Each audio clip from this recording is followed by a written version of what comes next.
আজ আমার ৫৫তম জন্মদিনে ৪২তম রক্তদান আমি করছি। আমাদের বিষ্ণুপুর জেলা স্বাস্থ্য জেলা হসপিটালের ব্লাড ব্যাংকে উপস্থিত আছেন বিশিষ্ট সমাজসেবী চিকিৎসক আমার দাদা, আমাদের সব সময়ের সাথী ডক্টর জয়মাল্য, সাথে আমার সহধর্মিনী রুনা, আমার বন্ধু রুনা দিচ্ছেন, উনি তৃতীয়তম রক্ত দিচ্ছেন, তৃতীয় দফা।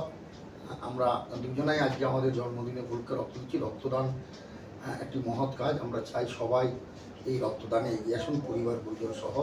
এই মুহূর্তে ব্লাড ব্যাঙ্কগুলি খুবই শূন্য, ক্লাব, বিভিন্ন প্রতিষ্ঠান রক্তদান শিবির করা খুব জরুরি। পাশাপাশি ইন্ডিভিজুয়াল এসেও ব্লাড ব্যাঙ্কে রক্ত দেয়। যখনই 3 মাস পূর্ণ হবে তখনই এসেই ছেলেদের ক্ষেত্রে 3 মাস পূর্ণ এবং মহিলাদের ক্ষেত্রে 4 মাস পূর্ণ হলেই দেয়।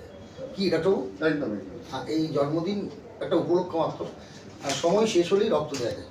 আর ওদিকে বসে আছে আমাদের দীর্ঘদিনের সাথী, পুরনো সাথী, আমাদের সামদা, তাকেও আমাদের ভালোবাসা আজকে থেকে আমার জন্মদিনে।